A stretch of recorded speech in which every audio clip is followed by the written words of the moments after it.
I had a producer once in LA who actually was a good friend of Lenny Bruce, who was an idol of mine as a kid, growing up. And he had Lenny pictures all over his office. And he was selling his soul every time he opened his mouth. And I said to him, how can you have pictures of you and Lenny Bruce on the wall and live the life you're living? And he was a guy who could have made or broken a career, but I never cared about that. I never cared about wanting something so bad that I would sell myself. So I think deciding to love who you are, love the people around you. I had loved being with you guys tonight. So it was great. And we showed passion and fun, and we're willing to make fools of ourselves. Three of the best Julia Childs ever. And so here we are. But it is, love yourself and love what you do and let the chips fall. Don't judge yourself by, I didn't get this or I didn't get that.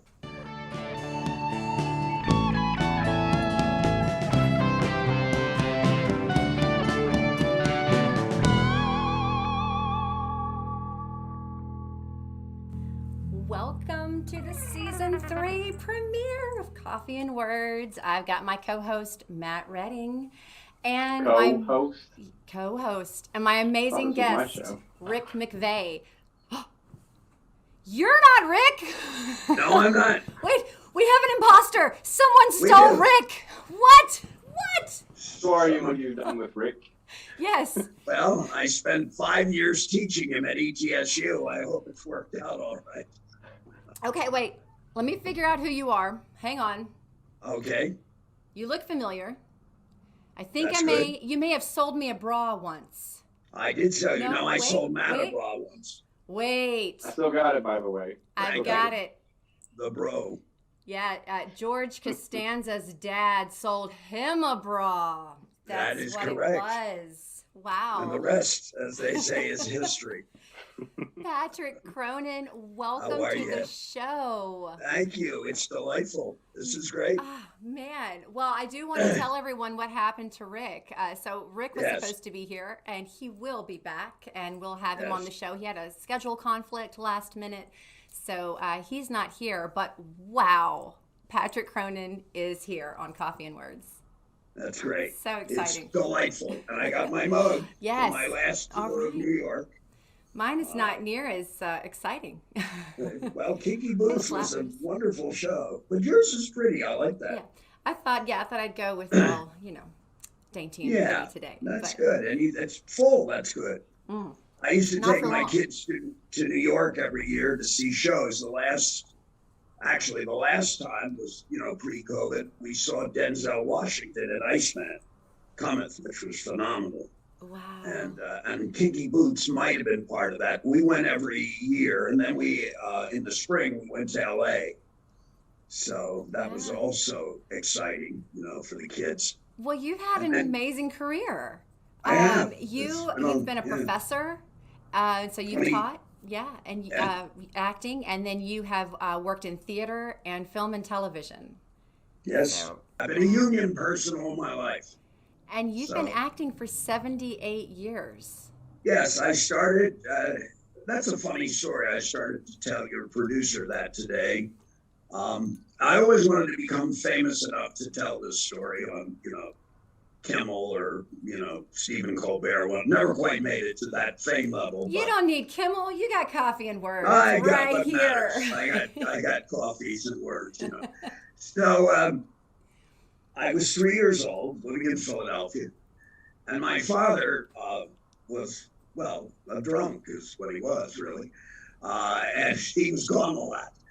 So I was sitting in the living room, and you could always tell in the 1940s an Irish living room from an Italian one.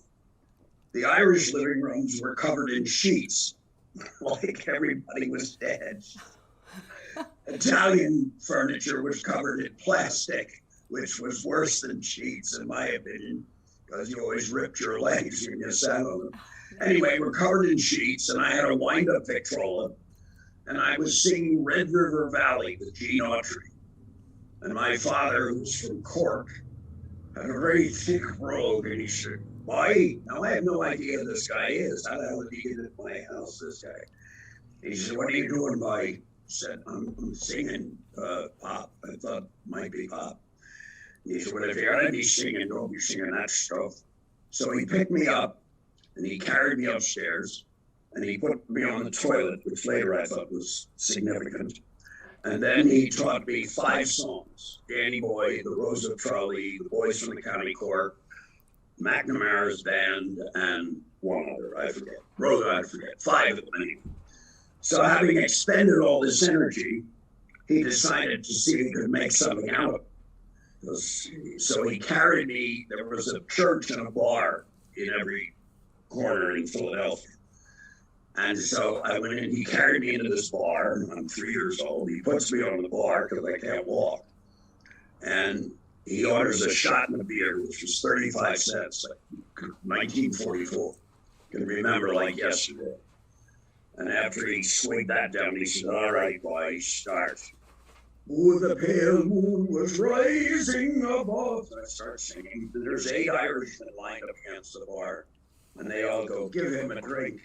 Oh my God, he's too young. We'll give his old man a drink. So I sang 5 songs. My father got 5 shots, 5 beers. And then we left and went to the next one.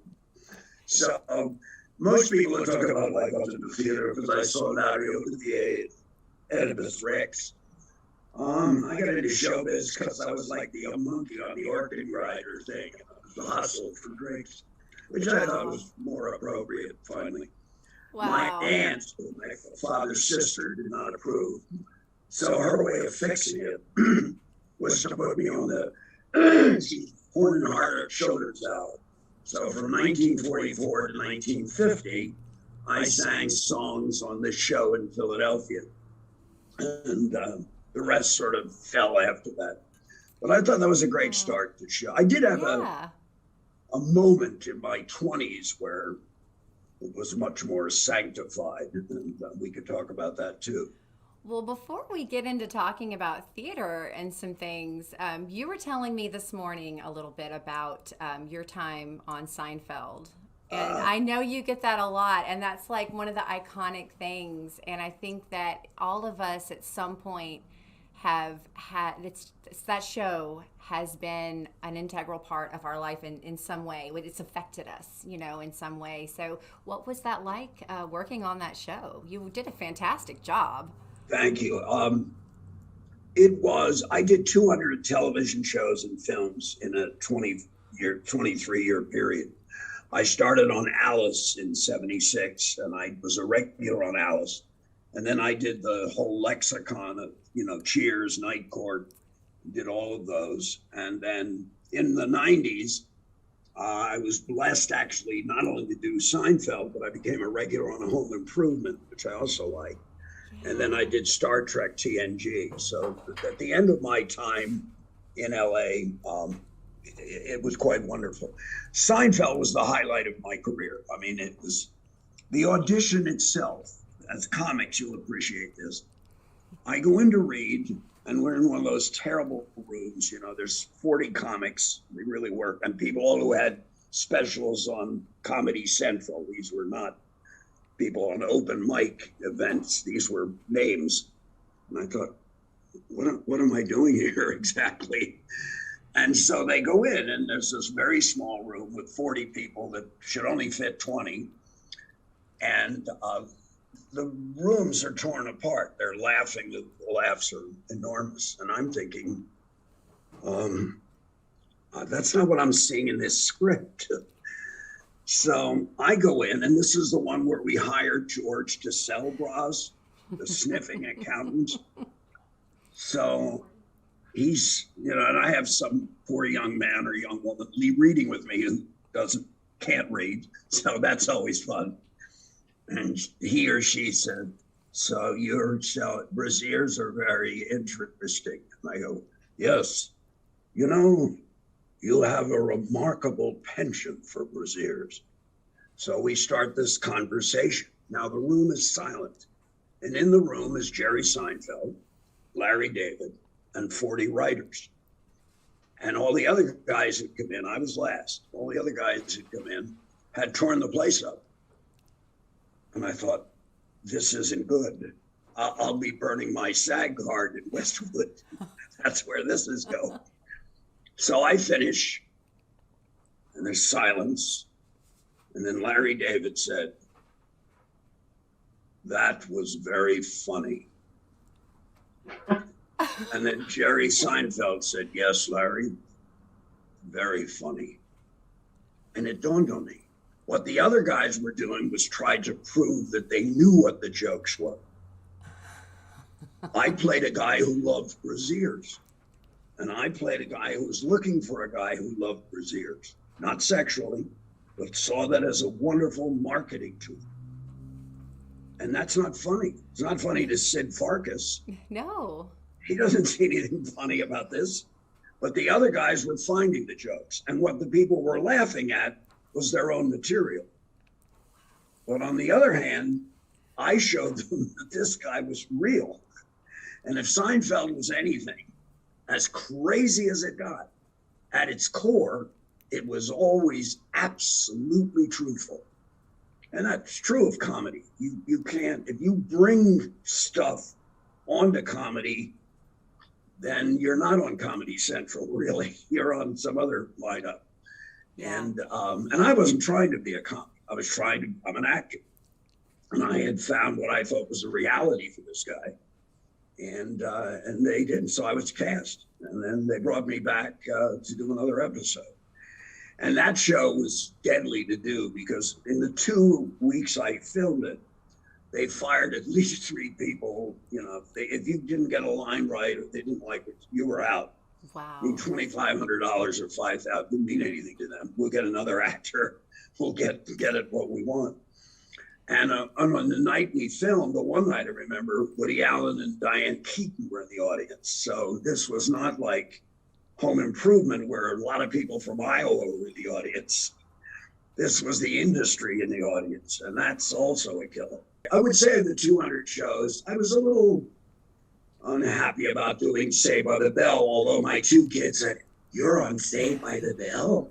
That made me a real actor. Wow. Well, not Seinfeld. Let's talk a little bit about theater, because people remember you from things like Seinfeld and Home Improvement and things like that. And 21 Jump Street I found out today, so that got me really excited. But you actually have a background in theater. How I got involved in theater, as I say, I was sort of, my parents were from Ireland.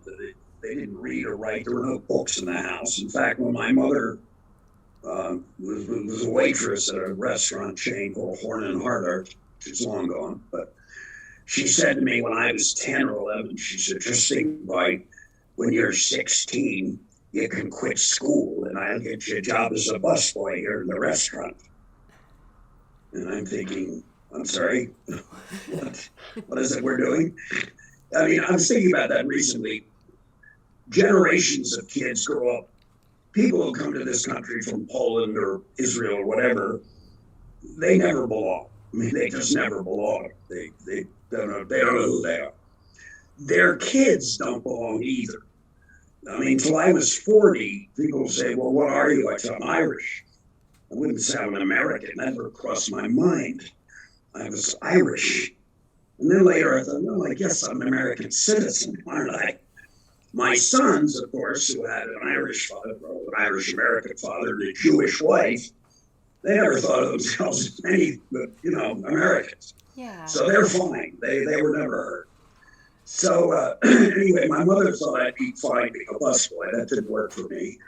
And then I got involved in theater in high school because I went to an all-boys Catholic school, and I wasn't an athlete. So the only way I was going to meet girls was if I did shows. So first thing I did, reason to get in. There you go. I mean, Oklahoma, 1953 at St. Mary's Academy. Will Parker, we're up to date in Kansas City. I was ready. And then I did 10 Little Indie. Oh, that's a funny story. It was my first show at LaSalle High School. And on opening night, this is how bad this show was, I was playing the romantic lead. Now, as I used to tell my students, it's very important to recognize how people see you. Doesn't mean you have to live up to it. You have to understand when you walk into a room, what's their first response to you? I was always seen as neuter. I was always seen, I never got to kiss the girl. I never got to kiss the horse. I never got to kiss anybody. I was always the guy with not even a dog, you know. Matt has that problem too. No, I'm kidding. Well, you know, it happens.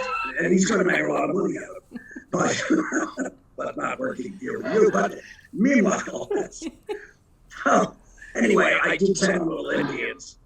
And at the end of the first act, 2 people have died. And Philip Lombard, who is the guy I was playing, looks at the poem over the mantelpiece and says, 10 little Indians sat up very late. 2 overslept themselves, and then there were 8. Overslept themselves. That last part fits Mr. and Mrs. Rogers rather perfectly, doesn't it? Now I freeze. It's opening night. There's 600 nuns and priests in the audience. And this is 1958. And I have said that last fart fits Mr. and Mrs. Rogers rather perfectly. And there's like stone silence. What do I do now? So I thought, maybe theater is like a movie. I think I'll go back and fix this problem. Oh, no. So I started again. But now I'm sweating. There's sweat coming out of sweat. And we're all smoking. All these 17-year-old kids are smoking. And so I go, 10 little Indians sat up very late. 2 overslept themselves. And then there were 8 overslept themselves. Overslept themselves. That last fart pissed. Now I screamed it. I got 30 days detention. They were convinced that I did it deliberately to offend. 30 days detention? 30 days I had to show up at 7 a.m. and write every other letter upside down in different colored ink. Wow. Now, talk about a bad review. Now, I've had a lot of bad reviews because you work enough. You know? Well, all Mr. Cronin had to do last night as Woody Mahoney in Finian's Rainbow was sing. He couldn't. That was a good one I liked. Mr. Cronin sang the haunting Cole Porter melodies flatter than Twiggy. That I thought was a pretty good. My worst, LA Times. Oh, no. I'm starring in a very prestigious theater on the waivers, and I'm playing Pat in The Hostage by Brendan Behan. And I thought I was rather right for this, actually. And I thought I was doing rather well. And so I opened. Audience seemed to like it well enough. But we had a woman reviewing for the LA Times. It was, unfortunately, it's only one person. And the next day in the Times, I read, Mr. Cronin, as Pat in The Hostage, was the worst stage Irishman in the history of the Los Angeles theater. Wow. So now I have 5 auditions that day. And every room I walk into, there's 20 people reading that review going, oh, there he is. There he is. That's the one. So, but if you can't. That's when you go, no, that was my brother, Pete Cronin. Yeah, Pete Cronin. She got the Yes. name wrong. Here. Yeah. He's terrible. Awful Don't guy. like him. Awful. But as I tell the students, if you can't handle that kind of, a lot of people don't do this business because they can't handle the rejection. It really is as simple as that. I mean, Yeah. they have the talents.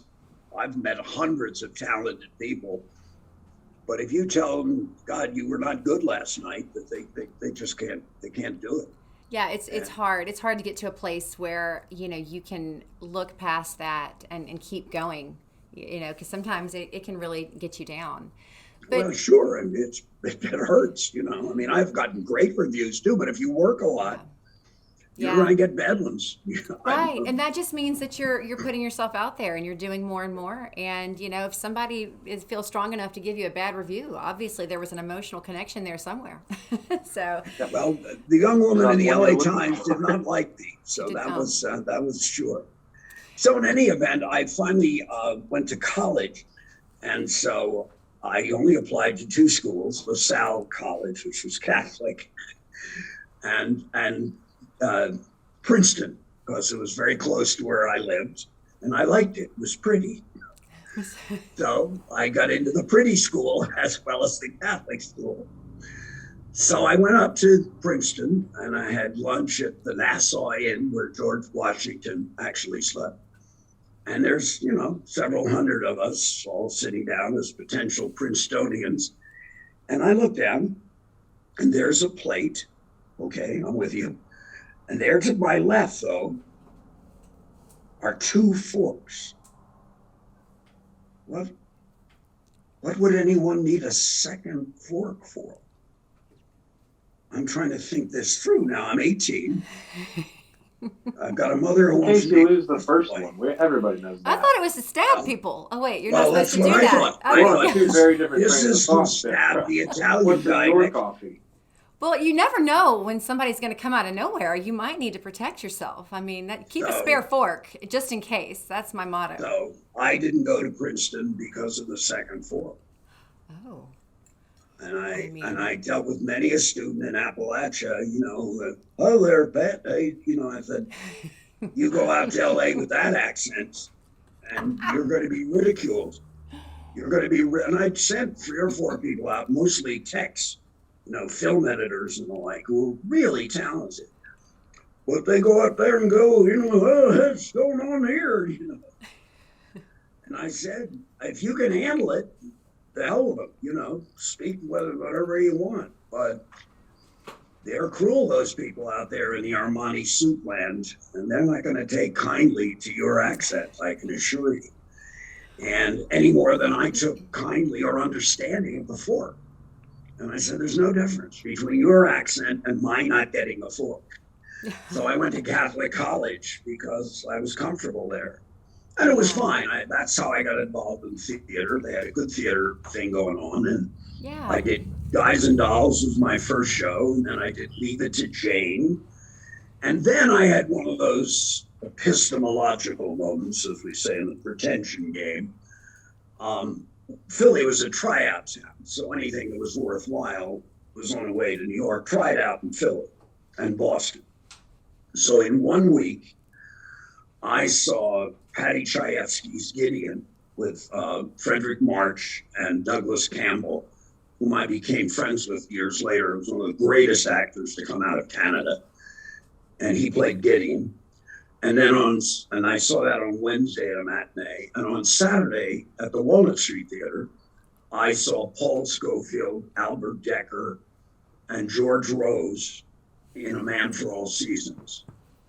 And I sat, as I was 19 years old, and as I sat through those two, at one point, Frederick March plays God in his play Gideon, and he says to Gideon, and I'm remembering this, I was 19, so it's 70 years ago, right?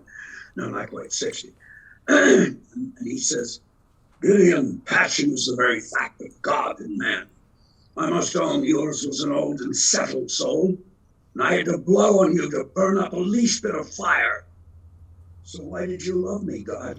I'm an ordinary man. Well, that's the reason I love you. I love men's ordinariness. And I've not studied the play. I didn't study that line, but it embedded itself. And I'm sure both of you have had, whether it's with a comic or a play or a ballet, doesn't matter. Doesn't matter what enriches you that way.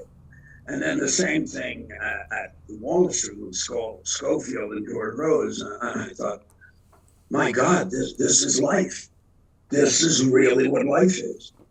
And that was it for me. And alas, the difficulty now becomes I develop a drinking problem, not unlike dear old dad. So from 18 to 32, I drank between 2 and 4/5 of whiskey a day. So I was in a blackout every day. But I was on stage. I did 150 plays, mostly not knowing where I was, like Barrymore. Not as good as Barrymore, but he had the same issue. He didn't know what he was doing, but went out on stage. And I'd have people come up saying, you were great last night. I thought, really? Had what? I wonder. Was I? Was I really great? Where was I last night? I just say thank you. Yeah. And so as of August 19th of this year, I am 49 years without a drink. That is wonderful. And congratulations. Well, we wouldn't be doing this. Yeah, well, yeah. Really. Well, let's get into our improv segment. Well, all right. Wait. I'm sorry, Matt. Quick, I did want to ask. Yeah, this is my show, Sarah. Shush. I did want to ask Patrick. You've given us a smattering of your career in both television and theater. I was wondering, do you have a preference, one way or another? Which is your favorite? Any particular roles that you enjoy more than the other? Well, why do you enjoy it so much? Well, I mean, I feel like Brando and Newman. I'm not in their league, obviously, but they were theater giants and never did it again. Once they got the chance not to do it. There's something exciting about live theater, but A, it doesn't pay very well. I mean, even now, if you're working on Broadway, you're making $2,000 is equity minimum. You want rents are like in New York. I mean, so you're making $8,000 a month. You're living in Astoria if you're lucky, and there's no fun to it. There's no fun to it. I mean, I was making a lot of money doing dinner theater. I toured with Betty Grable, Dorothy L'Amour, Artie Johnson, Tap Hunter, and I was making $500 a week in the 70s. It was great money, but you're not. It's just it. You're on the road, and it's But I went to LA, and all of a sudden, it's like I can do this and also have a middle class life. I mean, I got married. My wife was on Happy Days and Wonder Woman.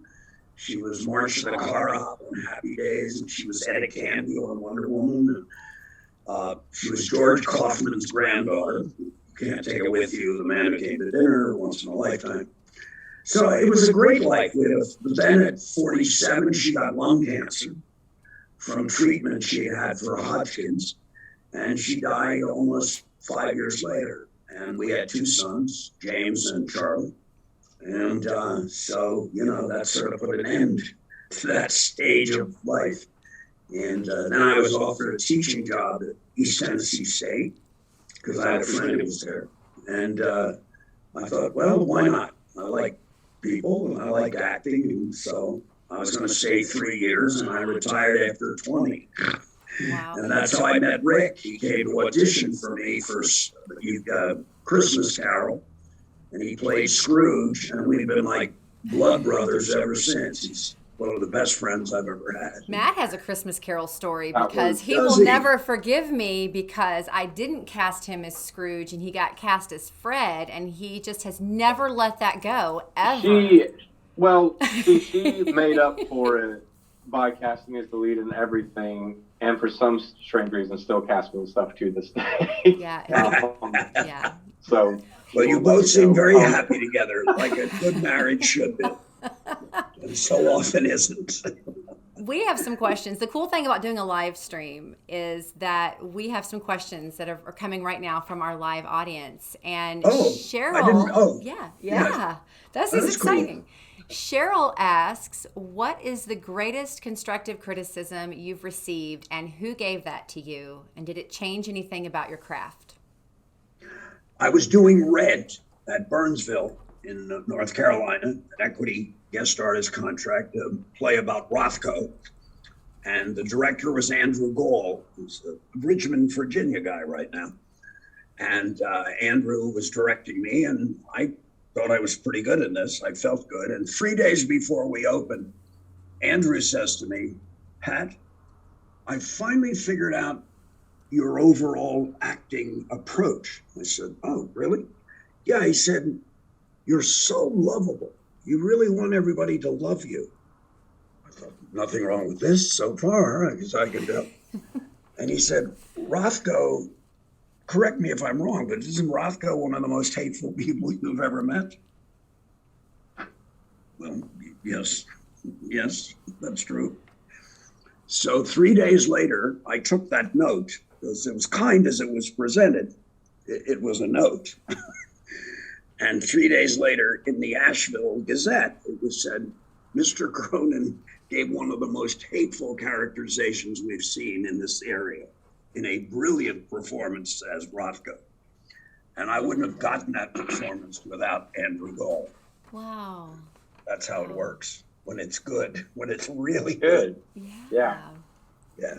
Yeah, and we have Ivan and Karen have some similar questions about how you handle challenging circumstances and also harsh criticism or bad reviews. So, what would be your advice to people for that? Again, to get sober, I had to look in the mirror and say, finally, I've got to stop caring what other people think about me. If I'm going to live a life in which I'm going to just be concerned about, are they seeing the pimple on my nose? There's not going to be any point to my life, is there? And I can't just stay drunk. That's not going to work. So if somebody says you're the worst stage Irishman in the history of the Los Angeles theater, as you pointed out, at least you had a feeling about it. And that day I had 5 auditions and booked 3 jobs out of those 5. So if you really just have to handle it. If you can't handle it, then you can't be a professional. That's why people stay in community theater where only people who love them comment, and they can be wonderful. Yeah. But if you get out there, you go to LA or New York or Chicago, people are going to go, I walked into a room one day and the guy says, who the hell is this? As if there was not even a person there. They don't treat you as a person many of the times, and you've got to handle it. You have to find what is inside. It could be religion, I suppose, or spirituality, or it can just be, I finally at peace with myself. At 81, there isn't very much that would affect me now. I have 2 sons and a grandson, and I'm married again to a wonderful woman whom I adore. And I've had a wonderful life, really great. And I stand up, sometimes like with Andrew, it was kindly presented, but it was a legitimate takedown of what I was doing, because I do like to be loved. If I'm not communicating that, you guys aren't as astute as I think you are. So, it is I am needful of applause. Why do we get into it? Well, I'm not here. I don't exist. Oh, now I'm here. Okay, now I'm here. Well, eventually, you can't keep doing it for that reason. Eventually, I started to do the work for myself. And if the audience liked it, Uta Hagen, who's the genius of acting teachers, Respect for Acting is the textbook. And Uta says in it, when she was doing Seagull, she said, I understand exactly what Chekhov wants. So at the end of that play, when I exit, I know how to exit to get a standing ovation. Or if I'm true to Chekhov, I know how to exit in deadly silence. And she said there were some nights when I needed the applause. Some nights when I was insecure and I wanted to know, and then I would take the kind of exit that would drive them to their seats. But most nights, she said, thank God, I took the Chekhovian exit. And I eventually, and again, nowhere in the new league with Uta Hagen, but eventually as I started to like Red, even there, I was, yes, trying to be loved, but once it was pointed out that Bosco was a hateful individual, I got better with it. And in fact, the best stage performance I gave was as Jamie in Long Day's Journey into Night. And I invited a teacher from Catholic U, Teddy Hanfield, to come and see me because I wanted her evaluation. And I was so excited when she came backstage, and the audiences were loving it, and I felt good in it. And I said, so Teddy, what did you think? She said, well, Pat, you were so busy crying for yourself and crying for Jamie that you didn't let any of us do any work at all. And, well, I didn't have a chance to fix it there. She was right. It was self-indulgent. I have a danger in emotional material. I've done Willy Loman 4 times. And each time when I get to, the scene with Biff, Pop, I'm nothing. Last time I did it, I did with my son in Ireland.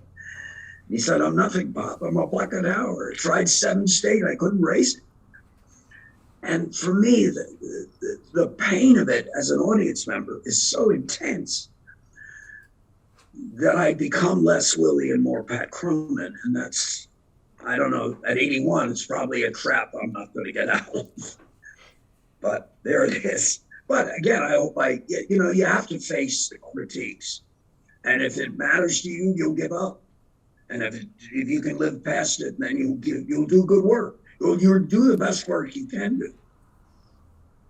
Yeah. Which would you say is your favorite? Like if there's a role you could do again just because of how much you enjoyed it. Like, well, Willie is such a challenge, and I did it 4 times. First time I was 19, which was nonsense, except it was a very good performance. I did it again at 27, not a good production. I wasn't very good. Then I did it again at 60, and it was pretty good, except Belinda was not good. See, the trouble with theater, you're only as good as the other ball players.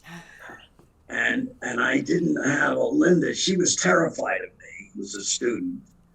And she was fine in the scenes with boys, but with me, she went, "Hi, Willie." I mean, I thought, oh God, please, we've got to find this relationship. So again, I'm too old to do Willie now. I would like to do James Tyrone in Long Days, a role I could do, but unfortunately in my 40s, I turned down Hickey and Iceman in LA because I spent 3 days trying to learn that 45-minute monologue. And I got scared to answer your friend who said, "What do you do when you're terrified?" Quit. Or as Lenny Bruce used to say, "Don't be a baby, be a man, sell out." Wow. So I sold out. Wow, 45 minutes. Man, 45-minute monologue. Oh, man. Yeah, I saw Nathan Lane do it in Brooklyn. He was extraordinary. And what's his name from Salesman from Chicago? Brian Denny was brilliant as Larry Slade. Yes. Now there's an actor. Yes. I cried when the day he died. Never met the man. No idea. Saw him on stage several times. Saw him in a lot of films. I sobbed. I just sobbed. I thought, we've lost something here. And that's the beauty of art. My wife and I were saying today, one of the beautiful things about COVID is it's kind of forced all of us, I think, to be more creative. I'm feeling more creativity among people than I did when everybody was, pushing the 60-hour week. And am I going to run this company? I think less people care anymore. And realizing how important it is, I think our perspective really changed. We were able to focus in on the things that are so important to us, the things that really matter. Absolutely. Yes. Yeah. So I don't know. James in Long Days, I would like to do. Age-wise, I'm okay for that. I've done Grandpa, You Can't Take It With You, which I adore. And I wouldn't mind doing that again just because it's fun to do and I'm the right age. I have not done On Golden Pond, which is not a great play, but I'm the right age. There's no sense, God, if I could only do Romeo one more time. That's a funny story. Star Trek TNG, last season, I played Urko, the Minister of Culture of the most boring planet in the universe. And Marjo Bartlett, who's Gene Roddenberry's widow, did a series of episodes, unlike George on Seinfeld, where they get hired and fired in the same episode. So she was going to get married in 8 separate episodes to 8 different guys. So she was going to marry my boss, who's the minister of the most boring planet in the universe. And so she comes to the wedding ceremony naked in some Etruscan, I don't know. And of course, I was playing next to him and standing there, and I put my hands in front of his eyes. Anyway, it was great fun doing that show. And it was the last season, and they were going nuts as they do on a show that's in its winding down days. So Patrick Stewart and Jonathan Frakes started doing Romeo and Juliet in between takes. Wow. So there we are on the main deck, and Patrick Stewart, an extraordinary actor, and Jonathan Frakes, no small shelf either. So actually, Stewart is up there doing a very brilliant Juliet. They knew all the lines. And at one point, Romeo is saying, "Come to me, Juliet, come, stealing night, scarf up the eye," some other nonsense. And Patrick leaps off the desk into Jonathan's arms. We are howling, and Patrick looks around and says, "Please, I'm in touch with my feminine side." There are aspects of working that can be really fun. And I thought I should share that with you. Oh, thank you. Wow, that's wonderful. Oh, man. I wish I could have been there. A fly on the wall on that set, man. I mean, that's the sort of thing. Like, I was shooting The Magnificent Seven, which is a TV Western, on Gene Autry's ranch on the day Gene Autry died. Oh, wow. We had this whole celebratory dinner. They brought in food, and we all told Gene Autry's story. It was great. I mean, wonderful things happen in shows. Well, we have some exciting things happening right now. So I don't know. Are you guys ready for some improv? Sure. Yes, please. Yes. Matt, are you rusty or you got your chops ready for tonight? We're about to find out in a hot We're going to second, find out. so. Yeah. All right. Well, we have some improv prompts coming in from the chat and from audience people. And so I think what we're going to be doing is we're going to be answering questions based on... Serious questions. Okay, real questions. We're going to answer real questions. Like answer for yourself. All three of us, but we're going to have a way that we have to answer the questions. Okay. So my producer, Jill, is over here. She is just ready and waiting with all of these. And I think they're going to pop up here on the screen here. Oh. Ruin the best place you've visited by describing it as an obnoxious American tourist. Oh, man. Go. Go, Matt. Do it. Okay. It's not quite popping up for me. So ruin the best place. The best place you've ever visited by describing it as an obnoxious American tourist. Okay. Oh, bro! So I just got back from this place called Saint Augustine. Yeah, dude. And I mean, Colorado, right? Bro, yeah, man. Like somewhere around there. There was a beach, and there was sand, and there was also water. That's a beach, though. Why'd you go to Myrtle Beach? We had. I don't know anyone named Myrtle. What are you talking about? Myrtle, not Myrtle. What? I'm Myrtle? I'm a traveler just like you, dude. Oh, okay, good. Okay, you'll appreciate this. So, we went to this beach, and it had a lot of sand, and bro, the drinks they tasted like the beach because I think they put salt water in the drink, and they called it the beach. And there was also a couple of bars that you could visit by the beach, and but there was sand. Bro, they had sand at the beach. I felt like I was in Florida or something. Like I was in the Tahitis or whatever. Don't say gay. Well, we said a lot. I don't know what we said, to be completely honest. It was a lot of water and sand and beaches and drinks, and yeah, you gotta go check it out sometime. If you like beaches, I don't know if you're a mountain person or a beach person, but there's mountains down there too, bro. But there's a lot of sand you can make it into mountains. I got one better than that. I got one way better than that. Now, what's your name? Maddie? Maddie? Is your name Maddie? I can't see right there on the screen. Went to the Romanian Colosseum. That place was huge, gigantic. Romanian's a salad. Let me tell you, you can just slip right in there and disappear. Oh my goodness, man, that Romanian Colosseum. I tell you what, had the Was best. it all broken? The what? Wasn't it all broken up? Somebody done chipped a piece off that stone up there. Well, That Oh, was man. probably you, sister. I tell wonder you they what. threw you out. All the time. Well, had a great hot dog at the stand next door. Man, lots of mustard and ketchup and relish. Oh, it was good times. It was good times. I was at this canyon out there in Colorado, and I remember looking at that. It was big, and I said to my kids, don't get out of the car. We'll look at the video I'm taking, and it'll be better. And I was right. I mean, you don't need a real place, You just have the camera. No, sirree. Granddad, you don't know how to use a camera. We missed the whole thing. What? Who are you?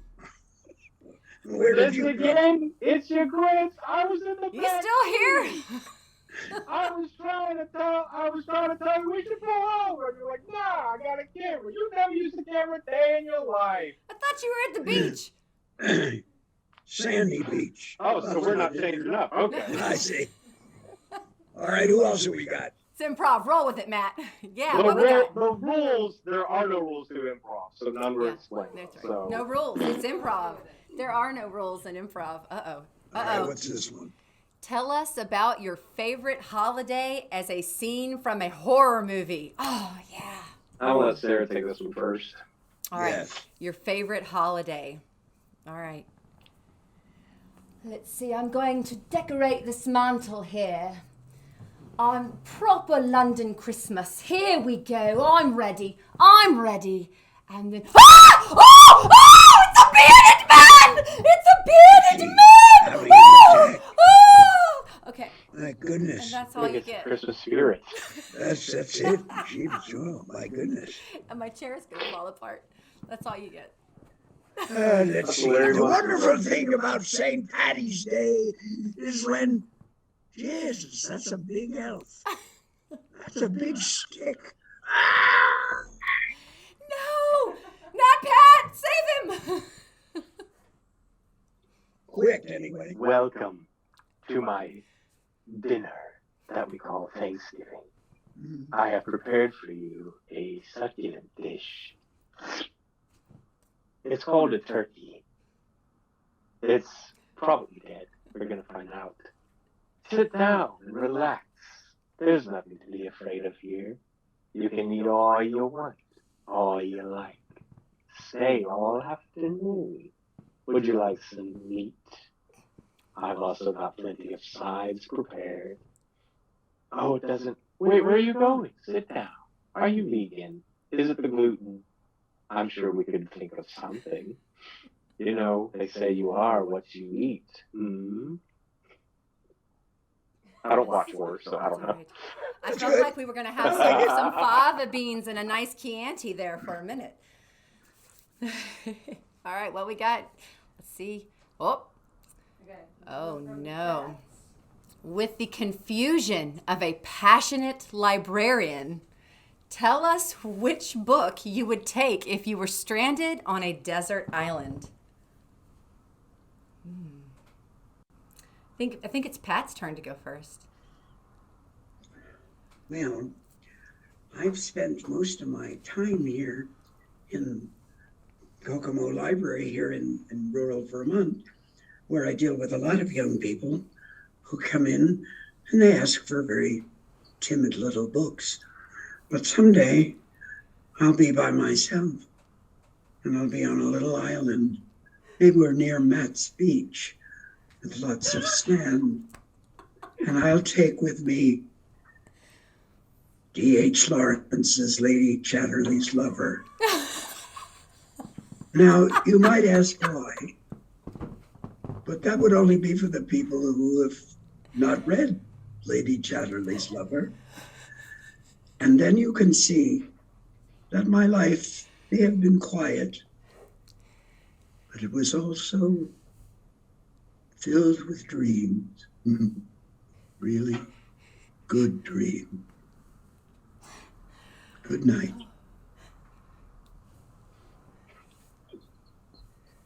I can't. It was great. Can you imagine? So I went back to that beach recently. There was like this old guy. He had like, I think it was one of those book things that looked so deep. Like he looked so profound, bro. Like it just peacefully reading there on the beach. Like I can't. I was literally like, oh my gosh, he looks so cool right now. I don't know what to say because I can't read, but it looked fine. So. Maybe I can't read it. I won't ask him for it. I'll just ask him to read it to me, like, if we ever get on that level, so.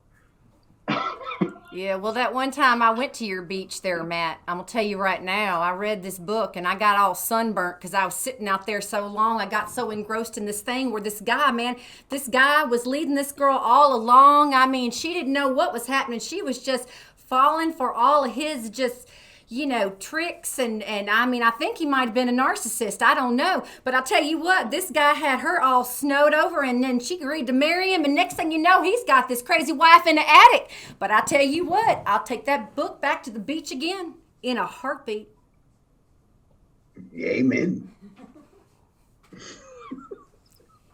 Keep them rolling. Keep them rolling. Oh, y'all. Channeling the spirit of Julia Child. Describe your favorite meal. I actually have a Julia Child bit that I do. Let's hope it can come out today. Good.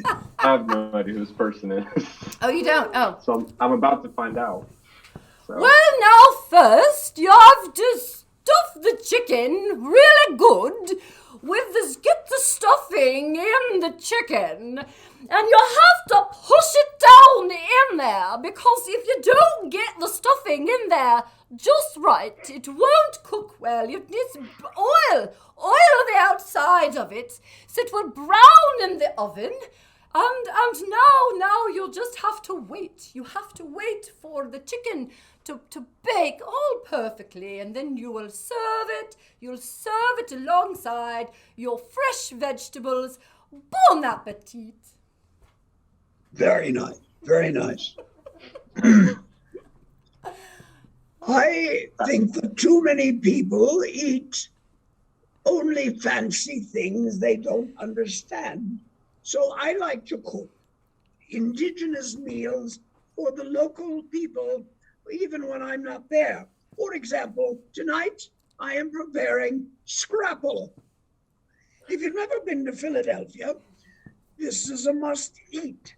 Scrapple is a kind of mush made up of things most people throw away, but they form it into a big mound and then they cut it into slices, fry it in a lot of grease, and it has a lot of grease in it. And then before you eat scrapple, every diner in Philadelphia serves it with eggs, very badly done, but I will serve it with corn muffins and a little bit, perhaps, I don't know, maybe a little bit of good coffee, perhaps to go with it. But scrapple is the kind of thing you can only eat if you're drunk.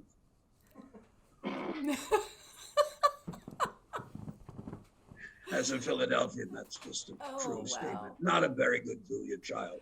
Yours was wonderful. Oh, well, Matt, yes. Give it a try. May I just come and gather round you? Yeah, that's good. It's a new dish. It's all the rage in Italy. It's an Italian flatbread with various toppings on top. First, you need to take yourself a bread dough of some sort, and I'm going to make it nice and round so it fits in the oven, yes. And now, we put what sort of you put sauce on it. We're going to put a little cheese. What? No, it's not a pizza. It's an Italian flatbread. Pizzas are vile food that you find in New York City for the uncivilized. And then we're going to put... Don't call it pizza. Stop calling it pizza right now. This is an Italian flatbread. It's all the rage in Italy. I've been there twice. Then we're going to put everything we want on the vegetables and pepperonis and... Oh my God, it's a pizza! Very nice. I would like to apologize to the late, great Julia Child. No, I'm kidding. Mrs. Doubtfire.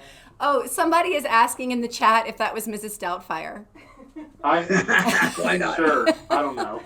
Yeah, it could have been.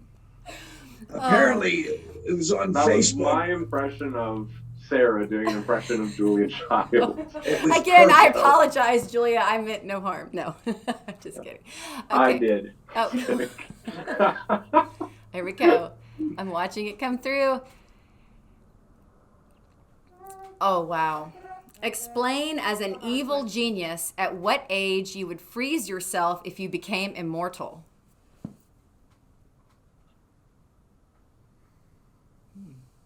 That is a ridiculous question. Obviously, the correct answer is you would freeze yourself as a toddler. That way you could unfreeze yourself whenever society was great and perfect. But look at me. I'm too old and fat. I've already passed the perfect time to become a specimen in the future. So, now we have to go to backup plan, where I'm going to freeze my children, and then I will freeze myself. And upon freezing myself, I will unfreeze myself when I deem it the appropriate time to unfreeze myself, to unfreeze my children in the perfect society. They will have years and years of growing up in a world free from things like pineapple on the pizza, and the cancer, and Jacksonville, Florida. They'll be free of such things, and I'll get to watch them in my old age enjoy them. But I won't enjoy myself because I am too old to enjoy it, because I already passed the perfect age to freeze myself. So I take great offense at that question because I cannot accurately answer it in good content. Is that your Julia Child impression after 12 cups of coffee? Yes, it is. Okay, that's what I thought. I just wanted to make sure. Christmas. Yes, well, you see, I believe that I would freeze and refreeze in accordance with Matt's freezes and refreezes, so that when he unfreezes, I can refreeze him, so that we do not have to listen to his Julia Child impression. Don't do it. You'll get brain freeze if you do it too many times. Believe me, I know. I want to freeze myself so I can see whatever happened to Walt Disney. I want to see what it's like to be frozen right when you're dying of a lot of disease. I so would like to be frozen when I can know that people are looking at me and wondering what has happened to him and to me. That's terrifying. Wow. Anyway. Wow. It is. Wow. I was in Dr. Giggles, remember, so I know it's terrifying. Also, yes, all my fellow Floridians, I did just call Jacksonville a great evil upon here. Well, I and, spent- I used to live there, I can do that. but so. just so I y'all live know, there, Matt too. criticizes Florida all the time. So I think, everyone send him some hate messages. No, I'm kidding. Yes. The only thing you're allowed to send me from Florida are Disney tickets. Thank you very much. Well, let's There do you go. one more. I think we have time for one more. So, Perfect. the producer is having a hard time deciding over here. Oh no, what did we do? What have we done? Oh. Entertain the court of King Arthur with the story of one of your embarrassing moments. I think it's Sarah's turn for this one. Wow, entertain the court of King Arthur. Embarrassing moments. Oh man. Well, Matt, you have way more embarrassing moments than I do. You should go first. I went first. These are the rules. There are no rules. So Oh man, all right. let me think. I gotta think of one first. So Well, you go I ahead, can't you already think got one. of anything other than what happened in like third grade. So I might go What with did that. happen in third Yeah. grade? Yeah, what happened in third Well, grade? I'm going to entertain the court of King Arthur. You've got to be quiet when I'm entertaining the court there, lad. All right, we're entertaining. We've got knights, oh, all ye people of the round table. Listen, one and all. Come hither, come closer, and listen. Listen to the story of the wee young girl about this tall. And she was frolicking in the parking lot after school And then her best friend was there. And you see, there was a Prince Charming. And the wee little girl was quite in love with the Prince Charming, or at least she thought she was, in 3rd grade. And the wee little girl was all googly-eyed and cheerful, and the best friend ran up to the Prince Charming and told him that wee little girl was madly in love with him. And he ran away, like pretty boys do. And that was the most embarrassing moment of 3rd grade. That's very sad. Most of the ones I'm thinking of, I can't do on a family-friendly show.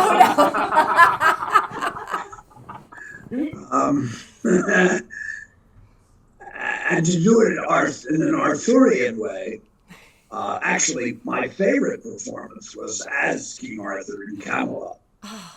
And there's that glorious speech at the end of Act 1, proposition.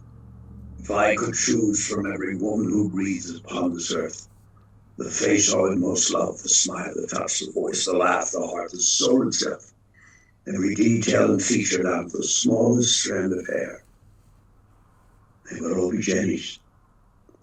If I could choose from every man who breathes upon this earth, a man for my brother, a man for my son, a man for my friend, they would all be lads. I love them, and they answer me with pain and torment, be it sin or not sin. I see it in their eyes, they hear it when they speak, and they will answer worse than be punished. I will not be wounded and not return it in kind. And that was my favorite moment on stage. I'm emotional now. I'm way Wow. too emotional to do anymore. Wow. Yes, That was well, beautiful. I don't know. My terrible moments auditioning. Well, I'm not sure I could do it Arthurian, but I did this for a friend the other night. I had a big audition in New York, and getting out of Philly was important. And this was to tour with a show called Good News. It was starring Alan Seuss from Laugh-In, Big Al, the Kiddies' pal. And I go up to New York from Philadelphia, and I leave my picture, my resume, and my music on the train, which is going on to Boston. So now I walk into one of those audition places, and there's 20 people behind a huge desk, gorgeous pictures and resumes on them. And I walk in and I do the kind of thing you can't do as a professional actor, really. And I'm 30 years old. And I thought, so I walk in and they look at me, and I'd had a friend who got me this audition. I said, I'm terribly sorry, but I left my picture, my resume, and my music on the train that's now almost in Boston. And there's the terrible silence with who invited this guy in here. So the musical director said, well, what were you going to sing? I said, I was going to sing Green Snake from Take Me Along. He said, oh, I'm terribly sorry, I don't know that. He said, can you sing anything else? I guess. I could sing If Ever I Would Leave You from Camelot. The guy said, Broadway key? I said, oh, absolutely, Broadway key. If ever I would leave you, it wouldn't be in summer, singing flat, sharp, worst performance ever. So I finished. I thought, my God, how do I get out of here? So fortunately, there was a role in the show, I didn't know this, for a guy who didn't sing. He was the coach of the football team. So the director thought, well, this guy's kind of crazy a little bit. He said to me, do you tap dance? I said, yes, I do. I had 7 years of tap dance with Aunt Dorothy in Philly. And I started tapping. So I'm 30 years old and I'm tap dancing. And he said, could you do that with batons? Batons? Yes. I forgot my music, my picture, my resume. I just sang the worst song in the history of the American theater. I'm tap dancing, and you asked me if I could do it with batons. I could do them if they were on fire. I mean, that I didn't get shot was really the thing. So I get cast, and it really was. And then I went with Alan to Jacksonville, Florida, to Send Me No Flowers at the Alhambra Dinner Theater, which is still there. I'm still operating. Oh, wow. But that was my most embarrassing moment as an adult. I mean, there's nothing worse than standing in front of a room of pros when you are looking like absolute amateur night in Dixie, the worst possible audition. It never got any worse than that, thank God. And I did get a job at it. Well, see, you need the one bad audition so that after that, going forward, next time audition, you'll be like, I know this won't be the worst one because I've already had the worst one. Yep. Yes. I did. My last Broadway audition was to play Hugh Jackman's father in Boy from Oz.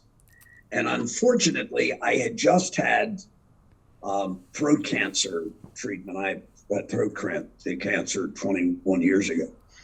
But I'd had 90 days of radiation. And so when I went up, and I'd been working on this Australian accent and everything, and it just did not go well. It did not go well at all. But it was not, it was embarrassing only insofar as I was not competitive. But auditions are a terrible process, especially, for really good, good parts or in good situations. I mean, God, to have played Hugh Jackman's father would have been heaven, but it didn't happen. The ones that get away, my favorite story, I'm very good friends with Anne Hathaway's mother. She and I did summer stock together, and her name is Kate Macaulay when she isn't Kate Hathaway. And she told me this story, which I loved. She was up to play Evita in the tour, and she had 6 auditions, as you have for a role like that. And the last time she met with Hal Prince, she left the theater, and her agent contacted her. I guess she called the agent because there were no cell phones. And the agent said, yeah, Hal's office just called. You have the part. We're working on numbers. And then her next phone call was from her doctor, who told her she was pregnant. And that was not the kind of role you could do pregnant. You just couldn't. So she didn't play Evita, but she had Anne Hathaway. So she'd have an Oscar winner and more. Yes. So that worked. I think that's a fair trade. I think that's a fair trade. She does. She's perfectly happy with it. Oh, man. Well, Pat, can you leave us with anything? I'm so happy to have you on the show because it was great. You guys are great. Wonderful. And do you have any last minute advice or words for people who are watching, who are looking at these things as possibilities? Well, constantly, I think, reinventing yourself. As I say, I started in vaudeville, really hard to imagine. Can you imagine what happened to the people who couldn't speak when silent movies went to sound? I mean, people who killed themselves because they couldn't adjust. I mean, influencers are so important in the business today, or creating your own show like this one. There's so many ways to be seen today that did not exist. My advice is don't, follow your dream is always one of those things that feels too vague to me. I think, sure, we should follow our dream. But then what happens when the dream isn't working out? I think you have to be able to decide what you can live with in terms of pain, in terms of loss. I knew a young woman in LA who acting was everything to her. And she gave up several good relationships in order to keep doing what she was doing. She had a couple of series, but I never thought she was happy. Eventually, I met my wife in LA, and we got married, and we both we started by saying, the business is going to have to come second, or this isn't going to work. And it did, and we both worked enough. Did we become as big as we could have? No. But I think at 81, I've been, in two brilliant marriages. My wife died at 51. It's tragic loss, but I met my wife now, Amber, and she's chair of the department at ETSU of Communication. And I met Rick McVeigh, and although I had two students on Broadway, Allison Gwynn, who was in Hair and in two other shows on Broadway, and Adam Perry, who was in Frozen 2. And, so I look not only, so I think you've got to decide to not be defined by what other people think. I guess if my big thing is avoid the glance, as they say, don't let other people's judgment of you, the worst stage Irishman in the history of Los Angeles theater. That's not how I define myself. And so if you love yourself, and you must begin with that, if you don't love yourself, you can't love anyone. And it took me a long time as a drunk to not just want to obliterate myself, but to actually look in the mirror and say, you're not a bad guy. You're not a bad guy.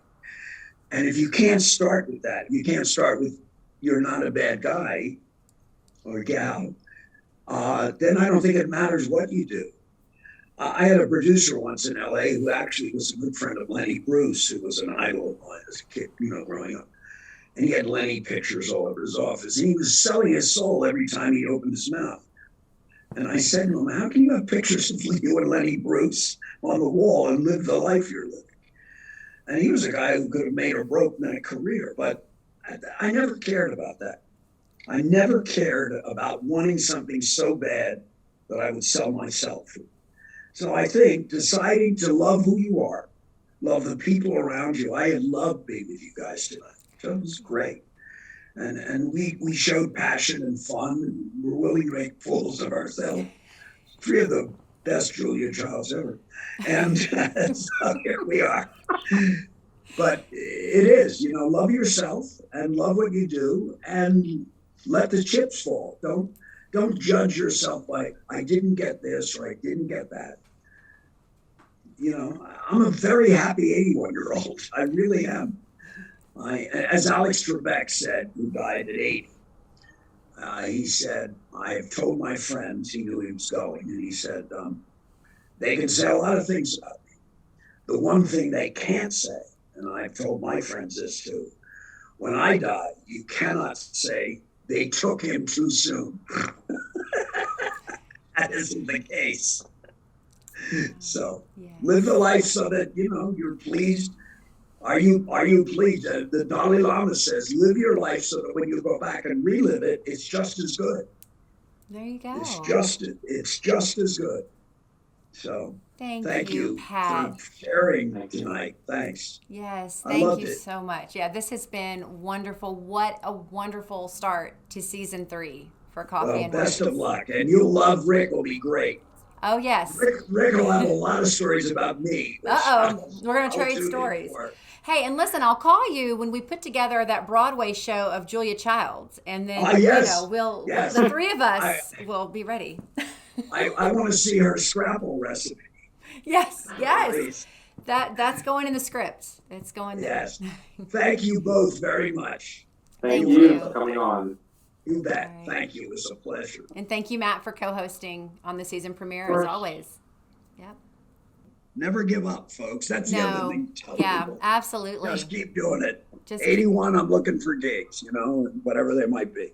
That's the most inspiring thing ever. Yeah, everyone just keep on going. Just keep on doing the things that you love and encourage the people next to you. Look left, look right, encourage the people standing next to you. Yes.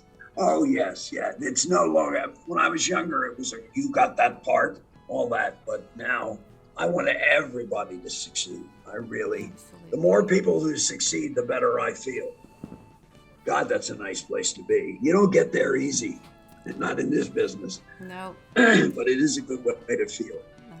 Well, we're going to sign off, and I appreciate everyone who watched the live stream. So I'm very thankful, and I'll talk to you guys again soon, and have a wonderful evening. Thank you. Bye-bye. Night, everybody. Night.